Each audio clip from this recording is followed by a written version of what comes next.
Insyaallah selanjutnya kita akan melanjutkan pemaparan yang akan disampaikan oleh Ustaz Abu Fatihah berkaitan dengan Al-Malhamah Al-Kubra atau perang akhir zaman. Sebelumnya kami sampaikan terlebih dahulu kurikulum vitae beliau singkat. Nama Abu Fatihah Al-Adnani, tempat tanggal lahir Jakarta 18 Agustus 1975, alamatnya Ponpes Darus Syahadah, Simo Boyolali, Jawa Tengah. Pendidikan beliau Kuliatul Muallimin Al-Mu'min, Solo. Pekerjaan Wakil Direktur Ponpes Darus Syahadah, Simo Boyolali. Selanjutnya anggota Dewan Syariah Kota Surakarta. Status menikah, 1 orang istri dan 10 orang anak. Subhanallah ya. Mujahidin mujahidah semua. Mantap. 1 orang istri 10 orang anak ya. Kalau 4 berapa? 40. Subhanallah. Bisa jadi pasukan mujahidin, 1 kompi mujahidin sudah cukup. Moto hidup beliau, seorang mukmin adalah manusia akhirat yang berjalan di muka bumi. Allahu a'lam bishawab. Selanjutnya kami serahkan pada Al-Ustaz. Tafadhal masykuran. Bismillah.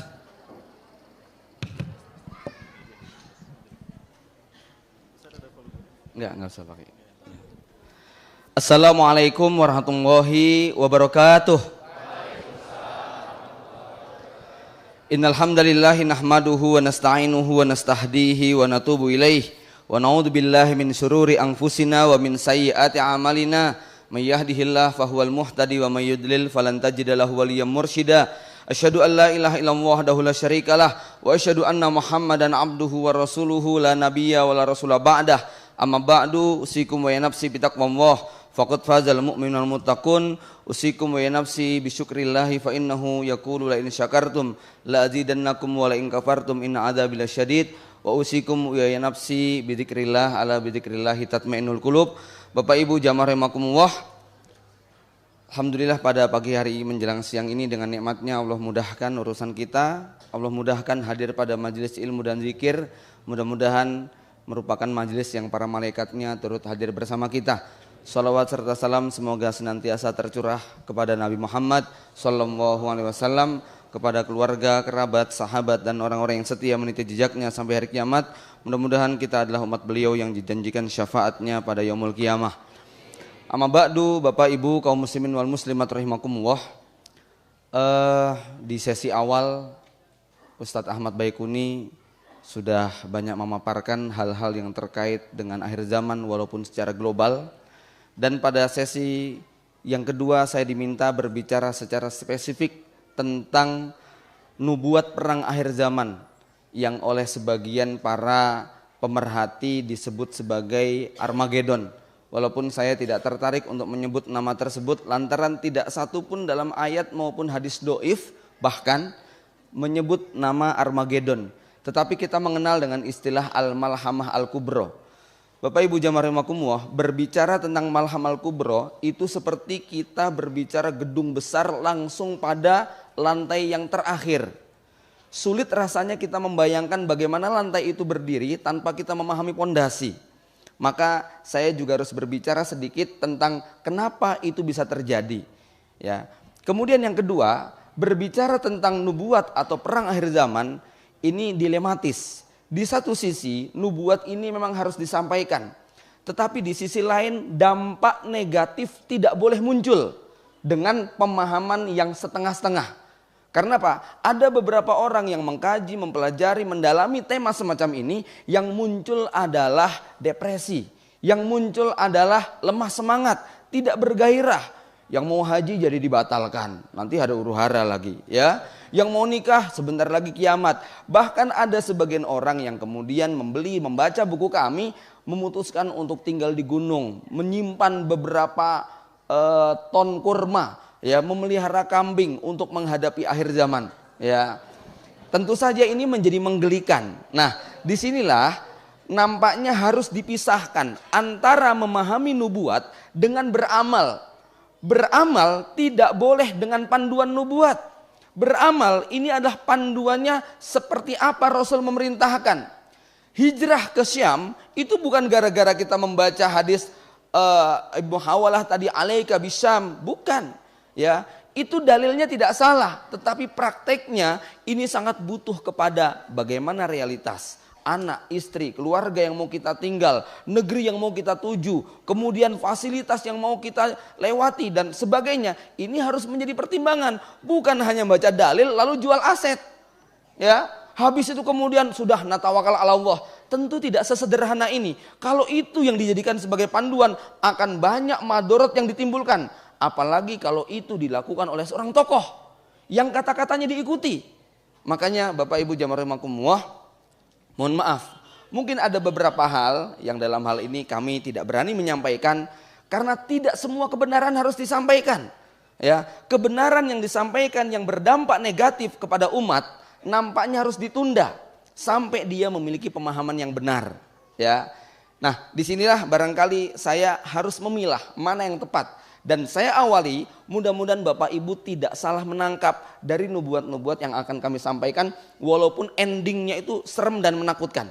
Tapi mudah-mudahan tetap Anda nanti pulang dari tempat majelis ini bekerja seperti semula, berumah tangga, berkeluarga, bekerja dan sebagainya harus tetap ditingkatkan. Kenapa? Nubuat bukan menjadi panduan kita beramal, tetapi itu adalah sebuah media muhasabah bagi kita untuk menggambarkan bagaimana kebenaran Rasulullah SAW. Adapun beramal sehari-hari, maka tetap semuanya seperti kalau kita membuat acara, membuat program, ada SWOT-nya, ada analisa, kekuatan, kelemahan, ancaman dan tantangan.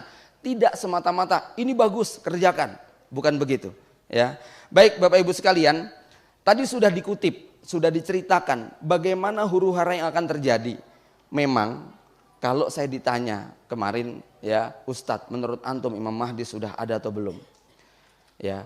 Kalau bicara probabilitas, tapi ini subjektif, tidak boleh dijadikan dasar ilmu. Ya, subjektif, tidak boleh dijadikan dasar ilmu. Saya menduga sudah ada. Probabilitasnya mungkin 90%. Ya, 9/10. Tetapi kita tidak tahu dia ada di mana, umurnya berapa, kita tidak bisa memastikan.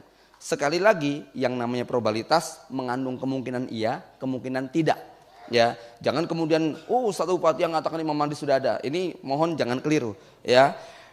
Kenapa? Dari sekian tanda yang kita lihat, ya, dari sekian tahun kita mengamati, mengikuti perkembangan, nampaknya makin kesini memang makin mengkerucut.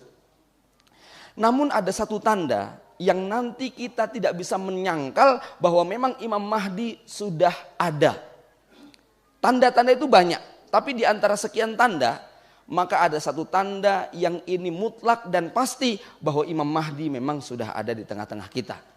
Selama tanda ini belum muncul, jangan pernah melakukan pemastian. Apalagi seperti Jabar Bolusi yang menggambarkan tanggal berapa Oktober? 24 ya, 24 atau 23 Oktober Imam Mahdi akan keluar. Ya, ini waliyazbillah, ya, kita tidak ingin menjadi peramal, ya. Sebab memang bukan seperti itu cara kita memahami nubuat akhir zaman.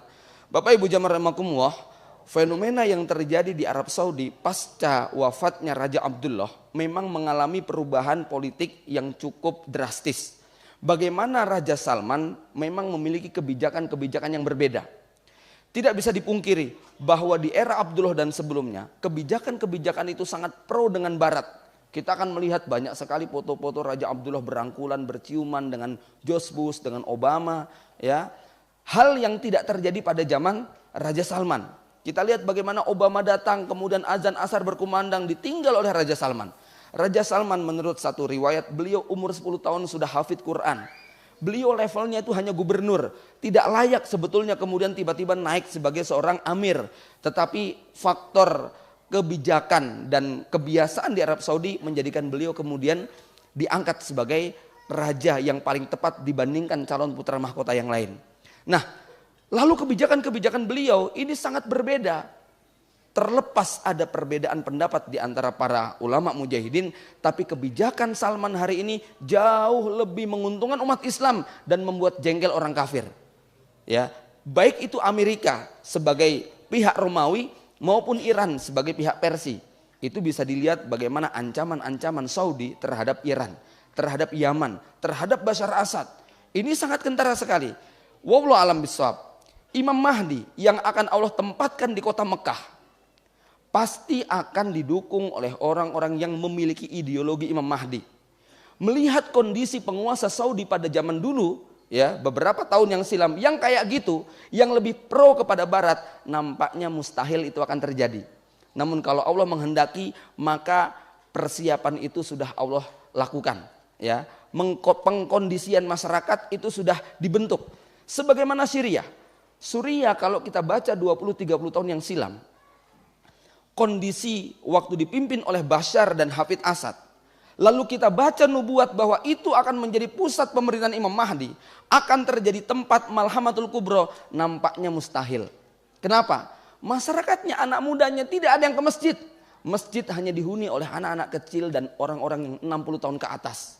Ya, anak-anak mudanya ini betul-betul tenggelam dalam dunia hedonis. Kemudian mereka hidup di tengah rejim Suriah yang menghalalkan mut'ah. Kemudian mereka dipersulit untuk menikah. Maka anak-anak mudanya umur 30-35 masih bujangan semuanya. Ya. Dan banyak sekali dari mereka yang tidak bisa baca Quran. Bayangkan ya, beberapa ulama, beberapa ustadz kita yang dikirim ke Suriah, di sana tugasnya ngajarin anak-anak muda belajar membaca Quran. Aneh bin ajaib, orang Arab, bahasanya Arab, nggak bisa baca Quran, ya. Dan belajar membaca Quran sama orang Indonesia, ini kan ajaib. Tetapi begitulah proses yang ingin Allah lakukan. Ternyata dalam hitungan 5 tahun sejak awal revolusi terjadi di Suriah, hari ini sudah menunjukkan perubahan yang sangat luar biasa. Yang seandainya konflik itu terjadi di Indonesia, nampaknya padam segera. Itu ya. Kenapa? Karena secara geopolitik, sosial, dan lainnya tidak memungkinkan untuk bertahan panjang. Ya. Bayangkan, negeri yang ditinggal berjuang sendirian, menghadapi seluruh kekuatan kufur dunia, tapi Allah masih menyisakan orang-orang yang hari ini bisa kita saksikan di layar kaca, di internet, di berbagai macam berita, bagaimana eksisnya kekuatan para mujahidin yang ada di Suriah. Padahal awalnya mereka sipil biasa. Ya. Ikhwan fillah rahimakumullah, maka begitu juga Imam Mahdi yang ada di Saudi, Allah akan siapkan, dan mudah-mudahan perubahan politik Arab Saudi yang hari ini membaik. Yang dulu menangkap para pemuda yang mau berangkat ke Suriah, sekarang malah dianjurkan untuk berangkat. Ini kan bagaimana 52 ulama menghasung anak-anak muda untuk berangkat ke Suriah, membela kaum muslimin di sana. Padahal 2, 4, 5 tahun yang lalu keputusannya adalah tangkap para pemuda yang mau berangkat ke Suriah. Kalau dulu ada seorang jamaah haji yang berdoa di depan Masjidil Haram, di depan Ka'bah, Allahumma ansuril mujahidin fi Irak, Allahumma ahlikil kafarah Amerika dan sebagainya, minta agar Allah memberikan kemenangan kepada mujahidin Irak dan Afghanistan, itu langsung diciduk oleh aparat, dianggap sebagai teroris. Hari ini lihat bagaimana doa para ulamanya. Nampaknya ada kebijakan-kebijakan baru dan ini menuju kepada arah yang lebih baik. Bapak Ibu jamaah rahimakumullah, maka kemunculan Imam Mahdi ini dimulai dari persengketaan 3 anak khalifah setelah wafatnya sang raja. Ya, kita tidak bisa menebak, tidak bisa memastikan siapa yang dimaksud dengan raja Arab yang akan meninggal dunia, yang kemudian 3 keturunannya akan berebutan. Ada yang menganalisa Raja Fahad, nanti yang rebutan adalah Abdullah dan kawan-kawan. Ternyata Raja Fahad meninggal dunia, tidak ada perebutan. Gitu? Oh bukan Raja Fahad, Raja Abdullah. Oke, Raja Abdullah meninggal dunia. Ternyata kemudian hari ini kita belum menemukan adanya perselisihan. Oh mungkin nanti Raja Salman. Nah itulah yang namanya nebak-nebak. Ya, apa yang disebut kali ini besok bisa menjadi salah. Tetapi oke lah, hari ini Raja Salman masih hidup. Tapi seandainya, saya katakan seandainya raja yang dimaksud itu adalah Raja Abdullah, lalu akan terjadi perebutan kekuasaan, berarti kemungkinan usia pemerintahan Salman tidak akan panjang. Akan ada kudeta dari orang-orang yang tidak suka dengan kebijakan Saudi, yang itu dilakukan oleh putra-putra mahkota yang lain yang masih pro dengan Barat. Dan kita tahu bahwa memang putra mahkota yang lain pro dengan Barat, bahkan lebih Barat daripada orang Barat. Ya. Oh kalau Anda lihat foto-foto mereka, gaya hidup mereka, Al-Walid bin Tolal itu istrinya telanjang, gitu kan? Tinggalnya, hidupnya itu di Amerika, di London, di Eropa. Itu orang-orang Arab semacam itu. Ya. Nah, kalau mereka tidak tahan dengan kebijakan-kebijakan yang dilakukan oleh Salman, boleh jadi mereka lah yang akan merongrong. Atau yang kedua, kalau memang raja yang dimaksud dalam hadis ini adalah Raja Salman, ya, maka kemungkinan setelah wafatnya sang raja nampaknya di bawah Raja Salman ini sudah siap saling cakar dan saling berebutan. Nah, kalau itu sudah terjadi, nampaknya nubuat berikutnya yang akan kemudian menjadi kenyataan, munculnya seorang pemuda yang bernama Imam Mahdi. Bapak Ibu jamaah rahimakumullah, saya minta mohon maaf nih, kayaknya saya minta butuh waktu tambahan ya. Jadi mau bikin pondasinya saja ini sudah agak kelamaan ya. Tapi ini perlu Bapak Ibu sekalian supaya pulang dari sini tidak kemudian jadi salah memahami tentang nubuat perang ini ya.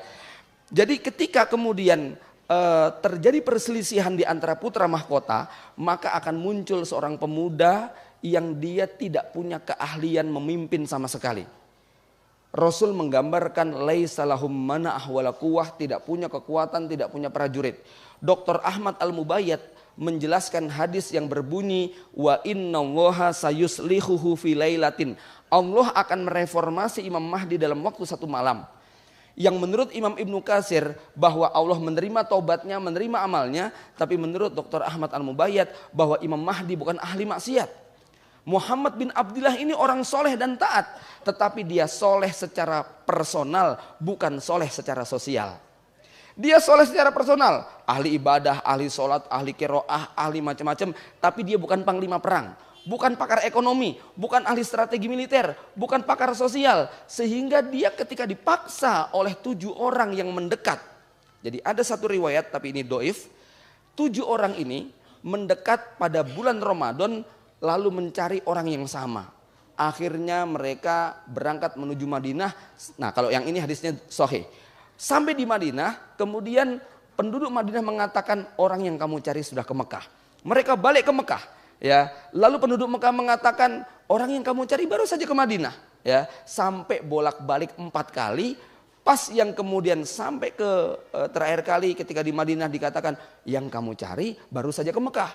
Berangkatlah 7 orang ini. Ini menurut satu riwayat yang doif adalah 7 ulama dari berbagai negara yang ketemu tanpa janjian. Ya, tapi ini memang dikuatkan oleh Imam Al-Barjanji di dalam kitab beliau. Ya. Dan kemudian 7 orang ini akhirnya berhasil menangkap Imam Mahdi. Begitu ditangkap langsung dikatakan, bukankah engkau Fulan bin Fulan, Muhammad bin Abdullah Al-Fatimi Al-Hasani Al-Quraisy? Lalu, pasti engkau yang dijanjikan oleh Rasulullah. Segera bentangkan tanganmu, kami akan berbaiat kepadamu. Tentu saja pemuda umur 40 tahun yang tidak punya kemampuan secara politik, sosial, ekonomi, militer dan sebagainya ketakutan. Oh saya bukan yang kau maksudkan, saya Fulan bin Fulan Al-Ansori, saya pelajar biasa, saya bukan yang kau maksud. Kami yakin dari ciri-ciri kamu adalah Imam Mahdi. Segera bentangkan tanganmu atau kamu akan menanggung dosa seluruh umat Islam. Karena setiap hari darah mereka tertumpah.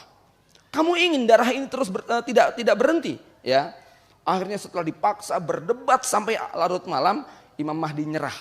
Baik, kalau begitu aku terima baiat kalian. Ya, dibaiat lalu Imam Mahdi, lalu Imam Mahdi tertidur. Nah, waktu tidur itulah innallaha yuslihuhu fi lailatin. Allah menginstal, mereformasi Imam Mahdi dalam waktu satu malam. Pagi bangun itu sudah memiliki berbagai macam keahlian.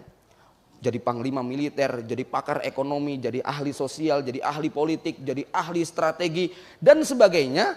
Nah, peristiwa inilah yang kemudian memunculkan satu huru-hara di bumi Syam.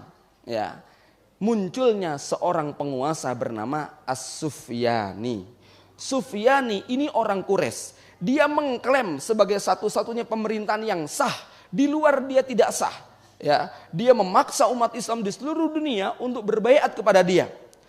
Betapa marahnya dia berkuasa di Syam dan Irak. Ya, betapa marahnya As-Sufyani. Lagi-lagi jangan nebak-nebak. Ya. Ya, ini jadi fitnah masalahnya kalau nebak-nebak ya.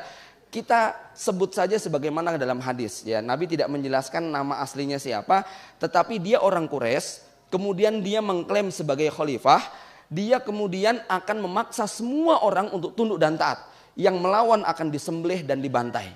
Ya. Ketika kelompok ini mendengar ada seorang laki-laki yang nggak punya track record berjihad kok diangkat sebagai khalifah, marah nggak kira-kira? Marah besar. Maka Sufyani kemudian mengirimkan sejumlah pasukan intel dan ahli ahli bombingnya ya, pasukan pembunuh yang senyapnya untuk melacak keberadaan Imam Mahdi. Maka berangkatlah mereka dari Syam menuju ke Mekah.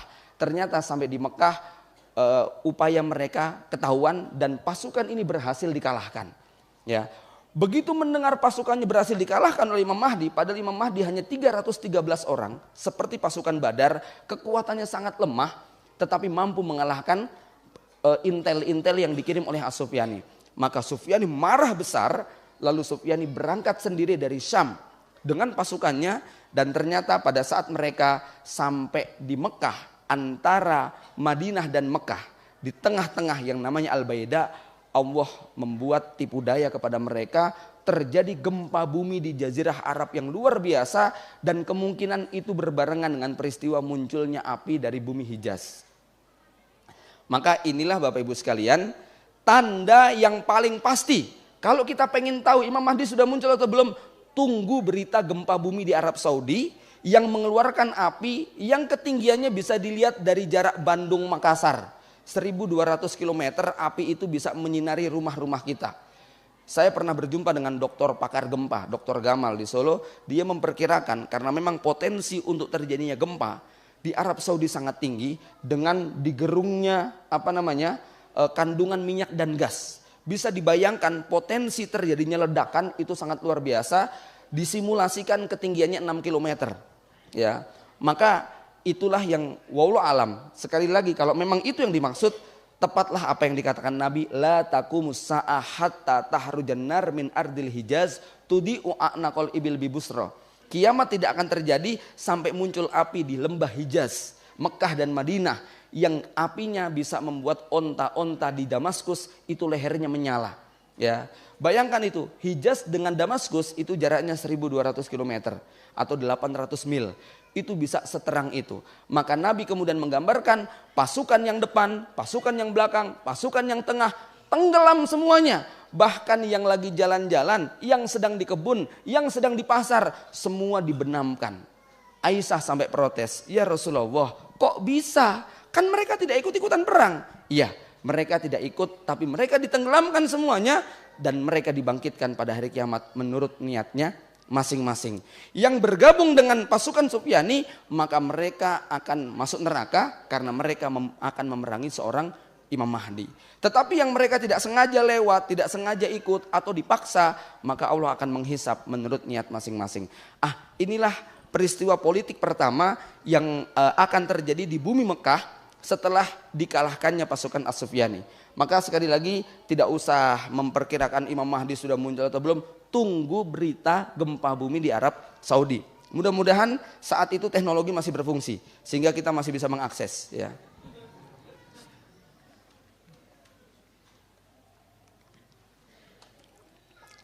Berita tentang kemenangan Imam Mahdi dan tenggelamnya Sufyani ini akan menjadi hot news ya. Ya, jadi menjadi headline di seluruh media. Itu yang membuat kemudian pasukan dari Khorasan, dari Afghanistan, dari Irak, kaum muslimin dari berbagai penjuru itu berbondong-bondong masuk ke kota Mekah. Inilah yang kita kenal dengan pasukan Ashabu Royatisud. Itulah kenapa Nabi mengatakan setelah peristiwa perebutan kekuasaan akan muncul bendera-bendera hitam dari arah Khorasan. Nampaknya inilah satu-satunya hadis yang dianggap paling sahih tentang Ashabu Royatisud. Adapun selain daripada riwayat ini, semua derajatnya rata-rata doif atau mungkar. Ya. Tetapi kedoifan dan kemungkaran hadis tidak menghapuskan kebenaran adanya pasukan panji hitam yang akan bergabung dengan pasukan Imam Mahdi. Nah Bapak Ibu jamaah rahimakumullah, seperti Rasulullah yang singgah hijrah ke kota Madinah. Langkah awal Rasul itu menjalin hubungan dengan Yahudi dan Nasrani di tempat. Membuat perjanjian damai. Inilah yang akan dilakukan oleh Imam Mahdi setelah menguasai Arab Saudi. Maka seperti disebutkan di dalam hadis ya, takzuna jaziratul Arab. Kalian nanti akan memerangi bangsa Arab. Fayaftahuhallah, lalu Allah akan memberikan kemenangan. Jadi langkah pertama seluruh jazirah. Jazirah itu meliputi yang namanya Arab Saudi, Uni Emirat, Qatar, Bahrain, Kuwait, ya, Yaman, Oman, ini masuk dalam wilayah jazirah. Kita tahu yang namanya jazirah ya, hari ini berada dalam cengkraman barat. Para pemimpinnya, penguasanya itu pro barat semuanya. Ya, pro Romawi. Tetapi kemudian ya, Yang terjadi adalah bahwa setelah Imam Mahdi berkuasa di sana, wallahu a'lam bishawab, hari ini kalau para pemuda Yaman, Oman, Qatar, Bahrain sudah banyak yang memiliki semangat jihad, begitu besok Imam Mahdi berkuasa di Arab Saudi, kira-kira kayak apa mereka? Luar biasa semangatnya. Saat itulah Barat akan ketakutan. Padahal investasi mereka di Arab Saudi dan Jazirah itu luar biasa. Entah berapa triliun nilainya. Tentara Amerika yang ada di Arab Saudi saja mencapai 400.000 orang. Dengan keluarga, anak istrinya, mereka bikin sekolahan, mereka bikin perkampungan. Sampai semacam itu. Ya, maka melihat kaum muslimin yang sudah mulai bersatu, Amerika dan Eropa menghitung ulang kalau mau ngelawan. Maka kata Nabi SAW lanjutannya adalah summa takzuna Faris. Setelah seluruh jazirah Arab dikuasai, maka apa? Langkah berikutnya adalah penaklukan Persia. Kenapa Persia harus ditaklukkan? Siapa itu Persia? Hari ini kita bisa lihat bagaimana Iran didukung oleh kekuatan yang namanya Rusia, Cina, Korea. Ini adalah satu imperium. Sebagaimana dulu Bapak Ibu sekalian kita tahu kekuatan itu simbolnya cuma 3. 1 Romawi yang ada di sebelah barat, 2 Persia yang ada di sebelah timur, 3 Islam yang ada di antara tengah-tengah keduanya. Ya. Di akhir zaman kata Rasulullah, "Uttum haitsu bada'tum."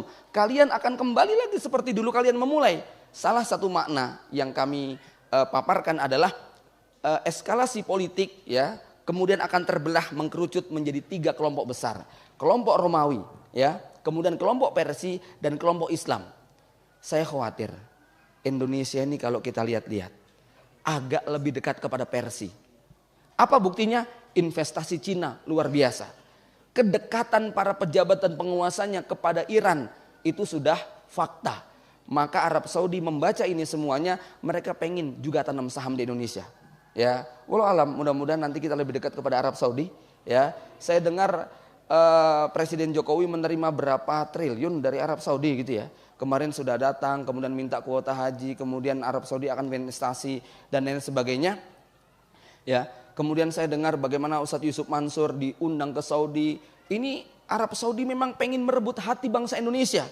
Maka kemudian kemudahan untuk kuliah di Mekah, Madinah, Libya dan sebagainya itu dilebarkan. Kenapa? Iran melakukan serangan yang luar biasa. Bagaimana Iran corner ini di mana-mana di kampus-kampus ada, dan pengiriman ribuan mahasiswa Indonesia ke Iran itu luar biasa.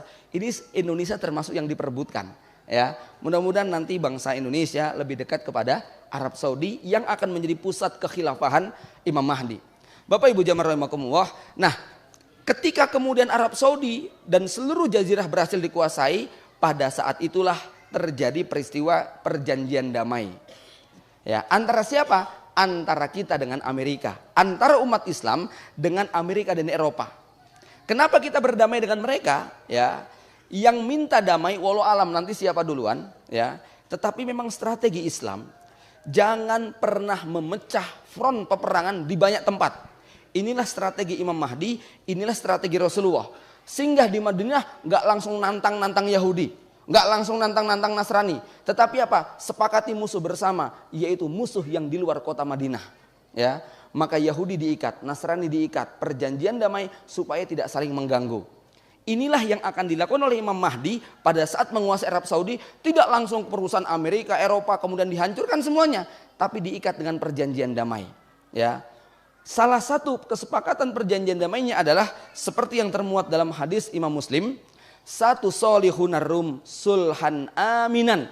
Kalian nanti akan berdamai dengan bangsa Romawi dengan perjanjian damai yang sebenar-benarnya.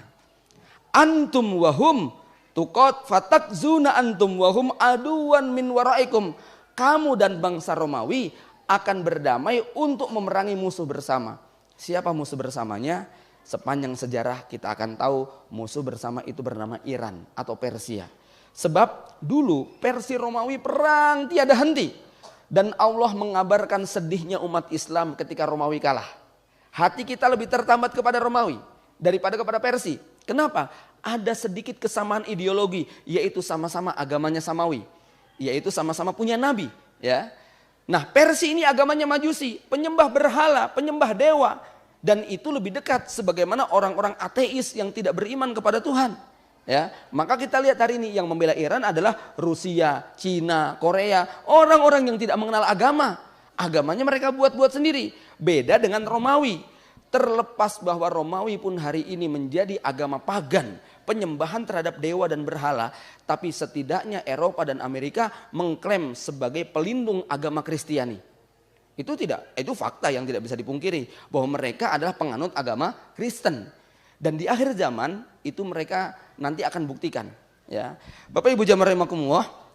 Selanjutnya, ketika kemudian kita berdamai dengan bangsa Romawi, maka Persia ini yang kemudian kita kalahkan. Nah, koalisi Islam dan Romawi, hari ini kita lihat Arab Saudi, Amerika dekat-dekat enggak dengan umat Islam? Ya, coba CNN memberitakan kemenangan berita Mujahidin lawan Rusia. Ini walau alam, mungkin ini mukaddimah yang memang Allah siapkan. Kedekatan mereka. Kenapa? Amerika, Eropa sudah capek kerjasama dengan Persia. Kenapa? Ketipu terus. Karena memang akidah mereka akidah taqiyah. Ya, berita yang Bapak Ibu bisa baca, main bola perempuannya saja dari 11 peserta yang 8-nya laki-laki. Ya, pakai jilbab semua. Orang-orang Iran itu. Ya, jadi 11 pemain sepak bola perempuan di Iran itu 8-nya adalah laki-laki, pakai kerudung, pakai jilbab, kemudian pakai macam-macam. Setelah dilacak ternyata Pak laki-laki, begitulah. Ya ini kebanyakan takiyah memang Pak, ya. Jadinya untuk yang main bola saja harus kayak begitu. Nah, oke, Bapak Ibu jamaah rahimakumullah. Kemudian inilah peristiwa yang sangat menakutkan bagi bangsa Persia. Maka bangsa Persia mati-matian mempertahankan Bashar Assad. Ya, dendamnya Persia kepada Arab Saudi sudah dimulai dengan peristiwa Mina kemarin. Nah, di sini ada satu psikologis masing-masing negara yang perlu kita pahami. Beda antara karakter Romawi dengan Persia. Romawi digambarkan sebagai manusia yang takut mati. Ya, mereka eman-eman dengan jiwa. Maka Allah menggambarkan la yuqatilunakum illa miwarai hijabin, ya. La yuqatiluhum jami'an illa fi quram muhassanatin aw min wara'i judur. Mereka enggak berani perang melawan kalian kecuali apa? Di sebuah benteng yang tersembunyi atau di belakang tembok-tembok. Lihat perangnya Amerika. Enggak ada yang berani. Drone yang dikirimkan di mana-mana, ya. Persia enggak demikian, ya. Persia itu lebih ringan mengorbankan jiwa daripada harta. Maka pasukan Persia memang berani mati. Lihat mereka mengorbankan 300 nyawa untuk peristiwa Mina. Itu mereka yang nggak eman-eman. Mbok kalah terus di Suriah, kirim terus itu. Itu karakter Persia. Maka Persia tidak takut dengan habisnya banyak tentara, tapi mereka akan khawatir dengan ketimpangan ekonomi. Beda dengan Barat, mereka tidak khawatir dengan ekonomi. Kenapa? Bisa cetak dolar sepuas-puasnya. Gitu kan? Ya, dan bisa memaksakan mata uang ini untuk diterima di seluruh dunia. Ya. Dengan modal 0, sekian sen, dia bisa ngasih angka 0 di belakang 1 dolar itu dalam jumlah yang sangat banyak. Semaunya mereka. Ya, lalu mereka paksakan 1 lembar yang kalau kita keruskan dengan rupiah mungkin hanya 1.000 rupiah itu menjadi 1 mobil mahal. Gitu ya. Mereka bisa buat kayak begitu. Dan ini yang dilakukan oleh Amerika. Maka mereka kemudian mengeksploitasi seluruh sumber daya alam di seluruh dunia. Tak terkecuali Indonesia. Bapak Ibu jamaah rahimakumullah, maka umat Islam akan bergabung dengan bangsa Amerika dan Eropa. Ya, saya memilih pendapat ini walaupun ada yang mengatakan Rum itu Rusia. Sangat jauh sekali kalau menyebut Rum itu adalah Rusia. Bagaimanapun ibu kota Romawi itu 2. Romawi Timur, Romawi Barat. Romawi Timur itu ada di Konstantin, Romawi Barat itu ada di Vatikan, Italia. Ya, inilah imperium yang hari ini masih ada. Dan kita tahu bahwa pemegang agama Kristen bukan Rusia. Rusia kita yakini sebagai agama penganut agama komunis, ya. Mereka bukan orang Kristen walaupun di sana ada gereja dan banyak orang Kristen. Bapak Ibu jamaah rahimakumullah, inilah perang terakhir dengan bangsa Persia yang betul-betul akan menghabisi seluruh kekuatan Persia. Peristiwa yang sama pernah terjadi 1400 sekian tahun yang lalu pada tahun 19 Hijriah ketika Umar bin Khattab berhasil menaklukkan Nahawan dalam perang Qadisiyah. Ya, maka terwujudlah janji Nabi, idza halaka Kisra fala Kisra ba'dahu. Kalau Kisra Persia sudah hancur, tidak akan pernah lagi bangkit yang namanya Kisra Persia. Maka bangsa Persia sadar, Imperium Persia tidak akan bisa muncul yang kedua kalinya. Mereka kemudian menggunakan nama Islam. Jadilah negara Islam Iran. Hakikatnya mereka adalah Imperium Majusi. Terlalu banyak film dan videonya. Bapak Ibu bisa tonton di antimajos.com. Ya, itu video-video tentang bagaimana Iran hakikatnya adalah Imperium Majusi.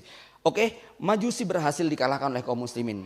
Nah, apa yang kemudian terjadi? Bapak Ibu jamaah rahimakumullah, kalau umat Islam memerangi bangsa Persia demi agama, beda dengan Romawi. Targetnya sama, ya, menghancurkan Persia, niatnya berbeda. Kalau Romawi untuk menguasai akses sumber daya alam. Kita tahu bahwa pada akhirnya wallahualam bisawab. Kalau kita lihat peta yang semacam ini, Afghanistan, Pakistan, Irak, Iran, ini akan masuk dalam satu komando Imperium Persia di akhir zaman. Padahal negeri-negeri ini yang penuh dengan sumber daya alam. Amerika sebagai bangsa kapitalis yang hidupnya hedonis sangat butuh sumber daya alam yang ketiga setelah cadangan di Arab Saudi dan sekitarnya tidak mungkin dikuasai. Kenapa? Sudah dipegang oleh kaum muslimin. Maka Amerika berharap gunung emas yang ada di Efrat itu akan dikuras, ya. Tetapi Rasul menggambarkan bahwa dalam peristiwa perang ini, ya, dari 100 tentara 99 tewas. Hanya satu yang selamat. Dan Imam Mahdi akan mengingatkan umat Islam, jangan pernah jangan pernah mendekati atau mengambil secuil pun emas yang ada di Sungai Efrat. Dan kita tahu orang-orang Eropa mereka akan buas untuk semangat brutal mengambilinya. Tapi disitulah kemudian dari 100 orang 99 tewas, satu selamat. Bayangkan kalau ada 100.000 tentara Amerika yang dimasukkan atau Eropa yang gabung dengan di sana, maka akan ada 99.000 yang tewas. Kemudian apa kata Rasulullah? Fatan suruna watagnamuna wataslamun. Kalian kemudian nanti akan menang, dapat ghanimah dan kembali dengan selamat. Kita selamat. Sementara Eropa akan mengalami kematian yang sangat banyak. Ghanimahnya diapain? Gunung emas itu diapain? Imam Mahdi tidak akan membagi kepada orang Eropa. Kenapa? Yas'alunaka 'anil anfal qulil anfalu lillahi war rasul. Ini kemenangan umat Islam. Maka ghanimah itu full 100% milik umat Islam. Ini yang membuat Amerika dan Eropa dongkol ketika pulang dalam perjalanan melewati bukit Marzital di Lebanon, maka orang-orang Nasrani, orang-orang Eropa kemudian berkhianat. Apa yang dilakukan? Mereka kemudian mengangkat salib tinggi-tinggi, teriak hidup salib, salib telah menang. Ini yang membuat kemudian orang Islam merasa ketipu. Akhirnya orang ini dijongkrokkan, jatuh meninggal dunia. Itulah yang dijadikan alasan bagi orang-orang Nasrani di Eropa untuk memerangi kaum muslimin. Bapak Ibu jamaah rahimakumullah, Sulhul Hudaybiyah. Siapa yang membatalkan? Orang Quraisy. Kenapa? Ternyata perjanjian yang awalnya dianggap menguntungkan di akhir perjalanan merugikan. Perjanjian damai dengan Imam Mahdi awalnya dianggap menguntungkan, tetapi ternyata dalam proses perjanjian damai itu ada satu peristiwa luar biasa yang menjadi dampak. Apa itu? Migrasi massal orang-orang Eropa masuk Islam, bahkan sampai prajurit dan tentara Romawinya. Maka nanti dalam perang Malhamatul Kubra, kalimat pertama yang diucapkan oleh jenderal Romawi apa? Kembalikan saudara-saudara kami yang masuk Islam. Gitu ya. Lalu apa kata pimpinan kaum muslim? Tidak bisa, mereka sudah menjadi saudara kami, demi Allah kami tidak akan mengembalikan mereka kepada kalian. Bapak Ibu jamaah rahimakumullah, ketika terjadi perjanjian damai, ini perjanjian damai tenanan Pak, ya, bukan nyerah. Perjanjian damai yang hari ini terjadi itu bukan damai, tapi nyerah. Kenapa? Habis perjanjian damai senjata dilucuti.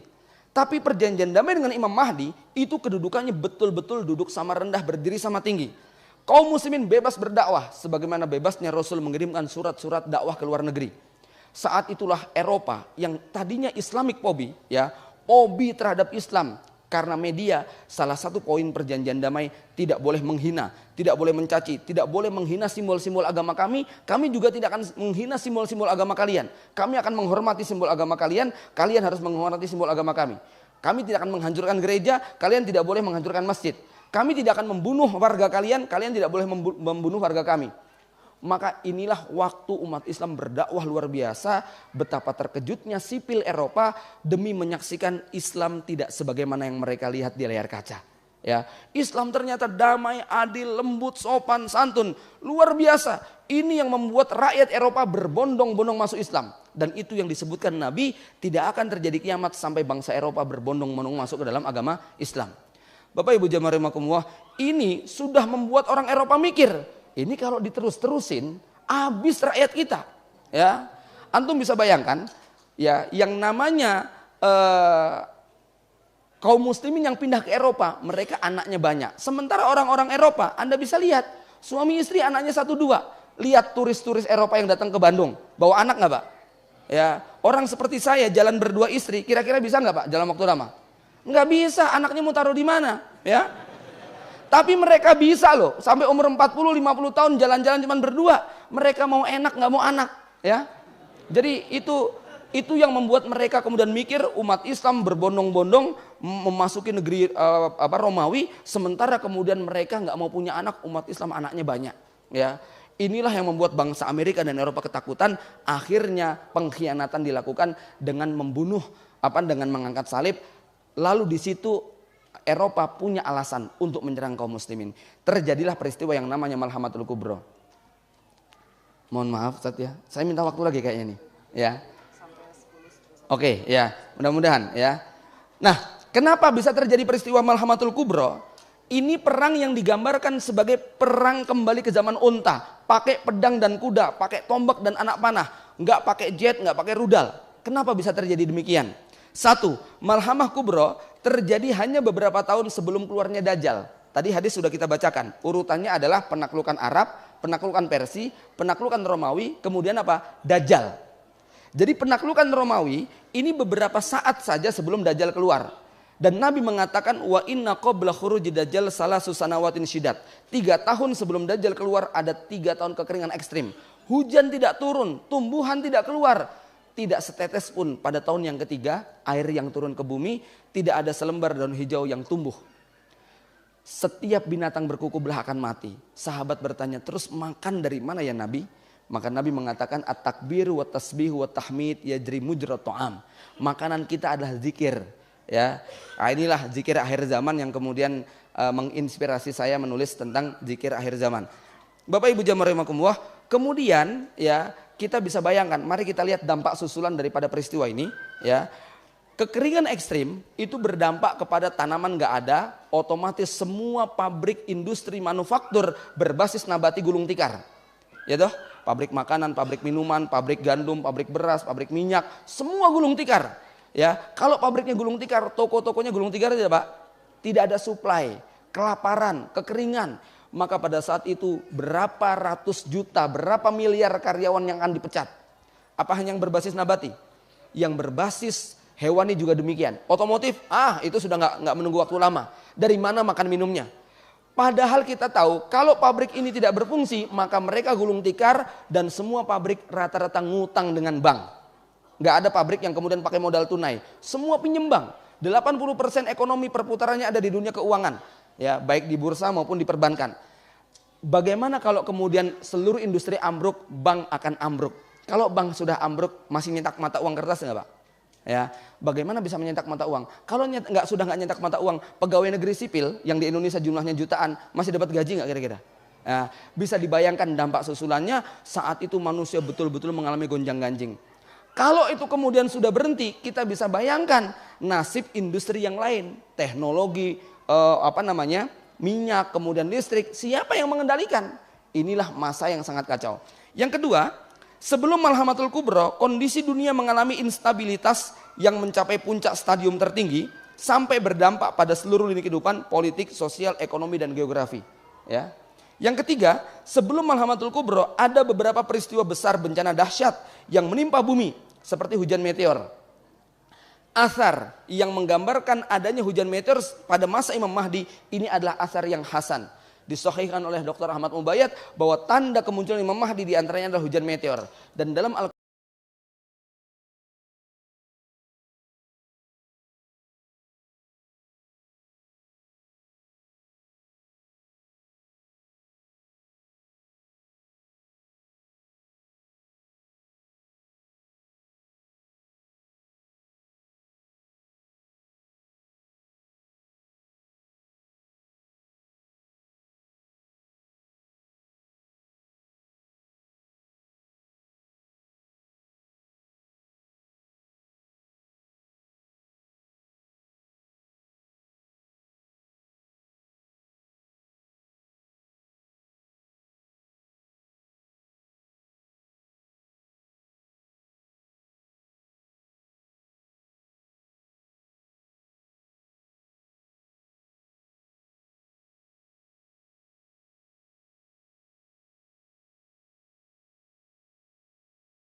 Bismillahirrahmanirrahim. Assalamualaikum warahmatullahi wabarakatuh.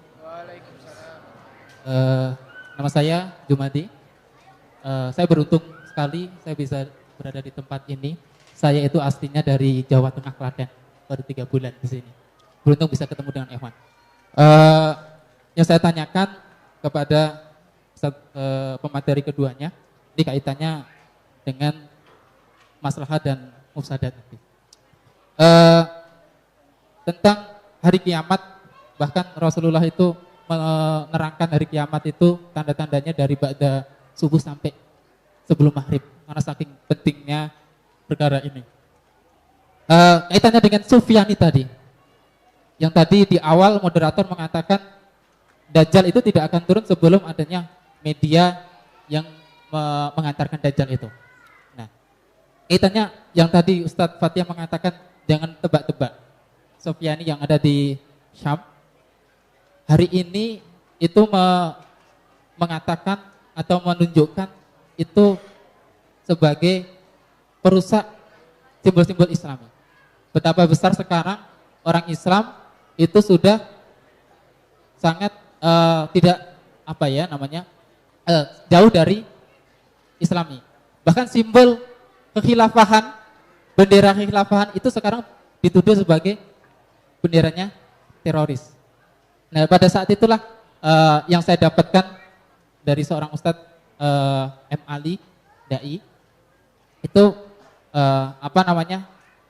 ketika itu muncullah Imam Mahdi di saat gempa-gempa turun, kemudian adalah fitnah manusia saling berbeda pendapat. Nah, ketika Sufyani yang ada di Syam itu banyak sekali menuduh mereka adalah teroris dan sebagainya. Apakah hal ini kita harus bersikap seperti apa? Apakah dengan tawakuf kita berdiam diri, tidak mengatakan mereka khawarij dan sebagainya, itu adalah suatu hal yang benar dan sebagainya? Dikerucutkan saja mungkin pertanyaannya, dikerucutkan saja langsung. Ya, tentang Sufyani tadi yang di Syam itu, hari ini banyak terjadi fitnah itu. Sebut saja kekhilafahan itu. Itu apakah sikap kita yang baik itu seperti apa? Tawakuf atau membela ataukah menolak dan sebagainya? Karena itu sebagai hari ini momok Islam sendiri. Cukup jelas insyaallah. Yang akhwat bisa turun dulu mic-nya mungkin.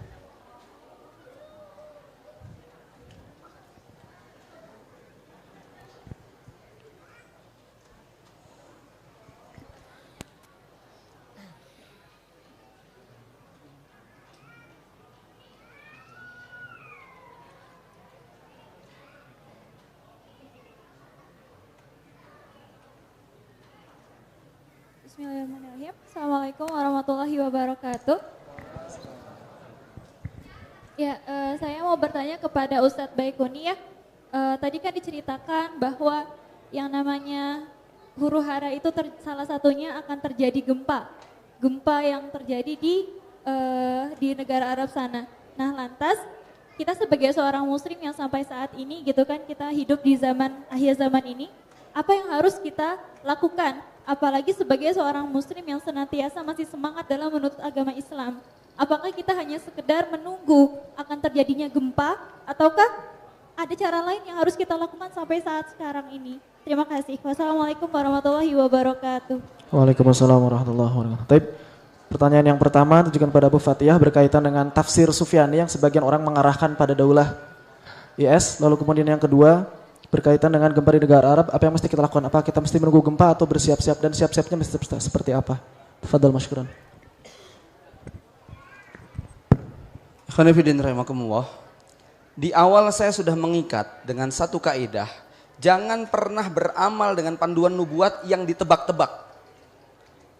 Artinya bersikap terhadap fenomena perselisihan para ulama, para mujahidin, tidak pernah kita jadikan panduan nubuat tadi sebagai tolok ukur. Yang kita jadikan perbuatan mereka seperti apa, lihat dalilnya bagaimana. Boleh nggak menumpahkan darah seorang muslim?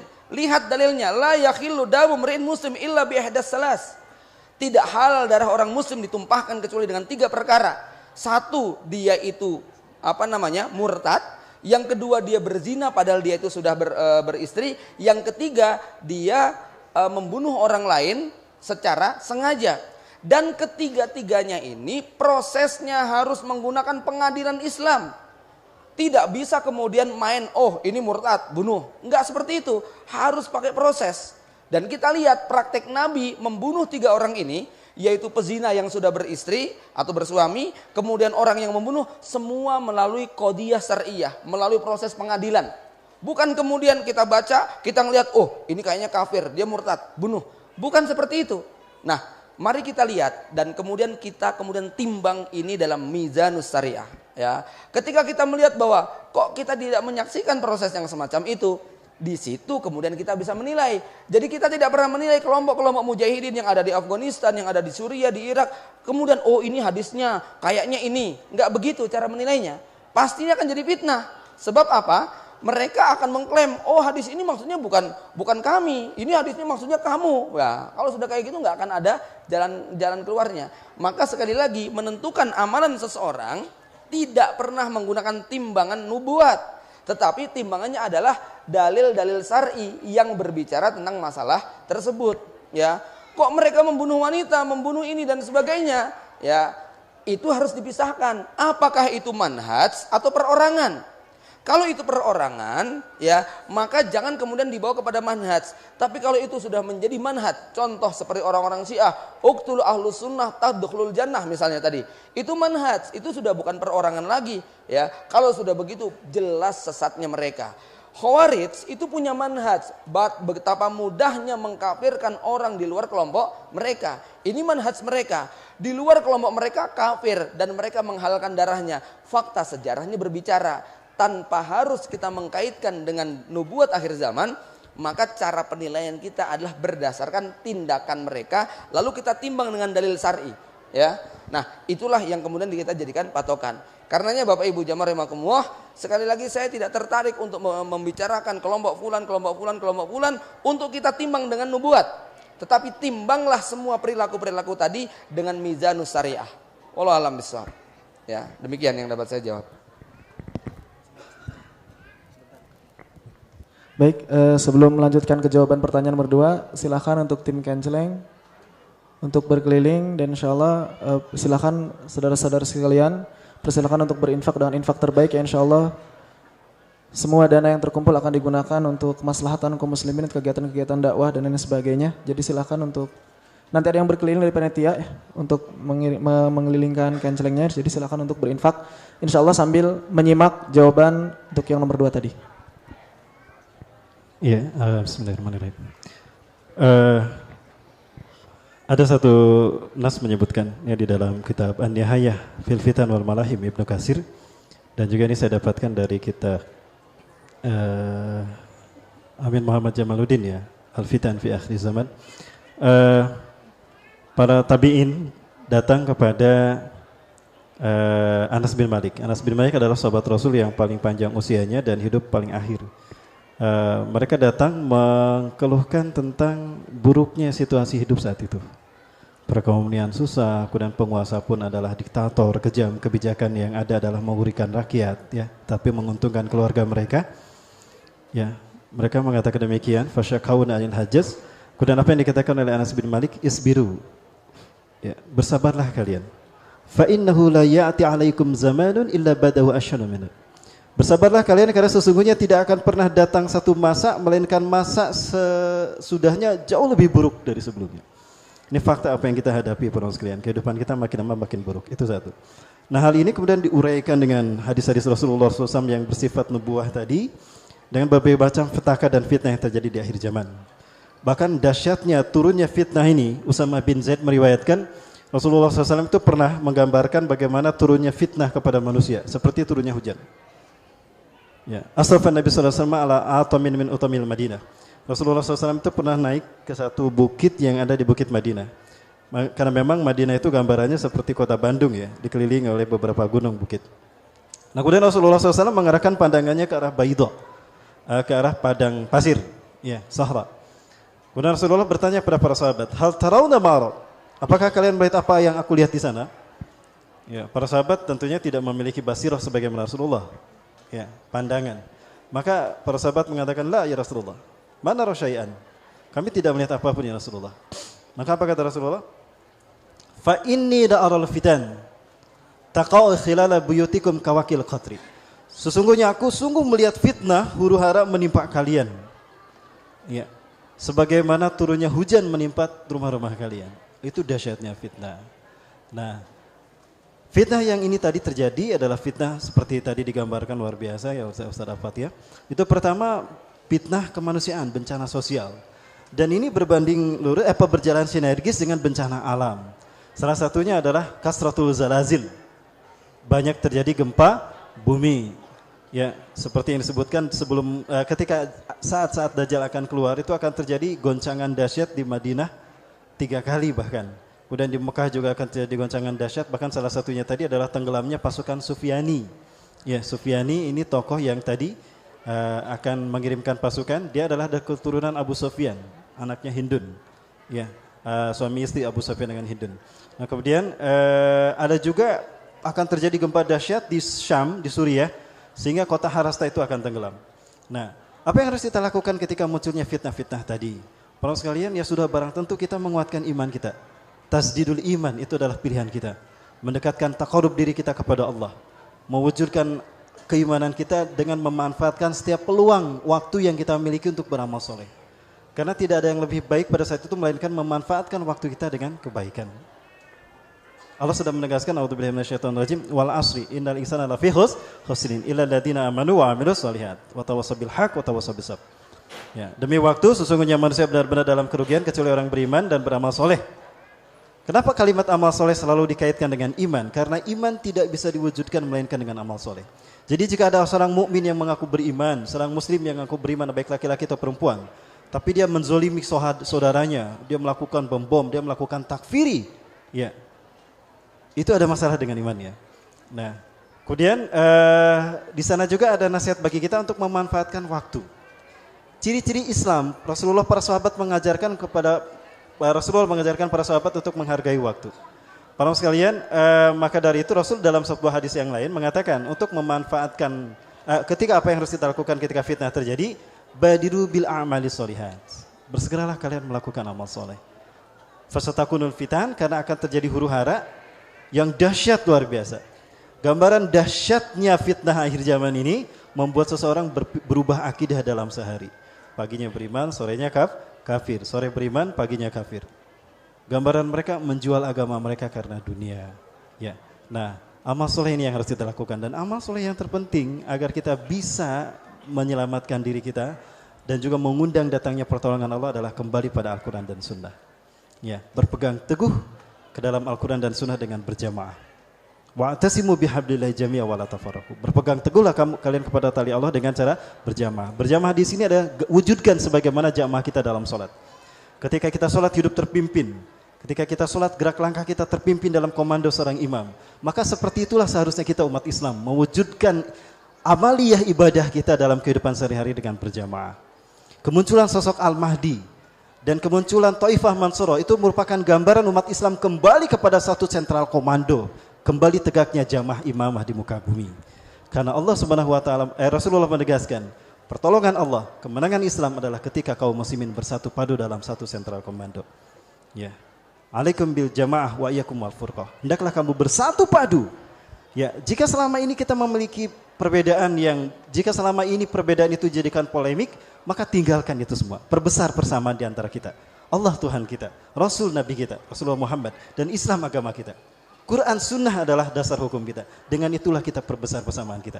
Agar apa? Kekuatan kita, kebersamaan kita kuat, dan ini menjadi potensi yang akan menjadi power ketika fitnah itu muncul, termasuk peperangan akhir zaman. Ya, maka Rasulullah mengatakan, yadullahi ma'al jamaah. Pertolongan Allah ada ketika kaum muslimin berjamaah. Jadi kita tidak berleha-leha menunggu bencana terjadi, tidak. Apalagi tadi saya sampaikan kita frustasi, depresi dan sebagainya, tidak. Itu tidak baik. Tapi tingkatkan kualitas kita untuk taqarrub kita kepada Allah Subhanahu wa taala dengan mengamalkan perintah Allah secara kafah. Ya. Itu barangkali ya, singkat karena memang waktu sebentar lagi. Terima kasih. Ya, simpulan dari jawaban yang pertama, intinya timbang semua kelompok itu dengan timbangan syariah, tidak perlu mengarahkan satu hadis atau nubuat akhir zaman pada satu kelompok, tapi timbang dengan timbangan syariah. Dan berkaitan dengan apa yang terjadi di Suriah, insya Allah para ulama mujahidin sudah memberikan fatwa mereka, sudah memberikan arahan mereka bagi kita sekalian bagaimana kita bersikap, dan insya Allah itu sudah lebih dari cukup. Dan yang kedua berkaitan dengan apa yang mesti kita lakukan, intinya dua, iman dan amal soleh. Lalu kemudian jangan lupakan jamaah, wa angtal jamaah walau kunta wahdaka. Dan kau adalah jamaah walau sendirian. Yang penting apa? Yang penting adalah tetap teguh di atas kebenaran, tetap teguh di atas sunnahnya Nabi SAW.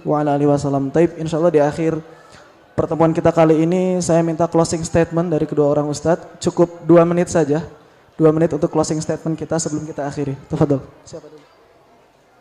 Siapa dulu? Ustaz Abu Fat. Fadhol Ustaz. Kalau sahlah kayak. Khonifuddin, closing statement saya terkait dengan apa yang kita sudah paparkan. Sekaligus juga jawaban atas hampir semua ikhwan akhwat yang bertanya apa yang harus kita lakukan. Biasanya semua standar, pertanyaannya di mana-mana apa yang harus kita lakukan, gitu ya. Maka saya ingin menyampaikan, pastikan bahwa hari ini lebih baik daripada kemarin, hari esok lebih baik daripada hari ini dalam ibadah kita, dalam menuntut ilmu kita, dalam mencari rezeki kita, dalam berbakti kepada bapak ibu kita, dalam mengurusi anak istri dan keluarga kita, di dalam memahamkan mereka tujuan kehidupan kita. Kemudian di dalam iqomatuddin, infak kita, perjuangan kita, pastikan setiap hari lebih baik daripada kemarin.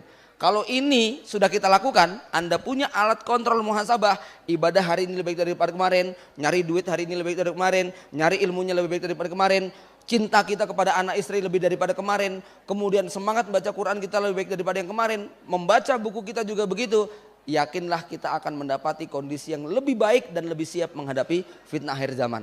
Kalau kemudian kita hanya sama dan kembali seperti yang sebelumnya, maka bersiap-siaplah bahwa kita akan menjadi korban daripada fitnah akhir zaman. Wallahu a'lam bishawab.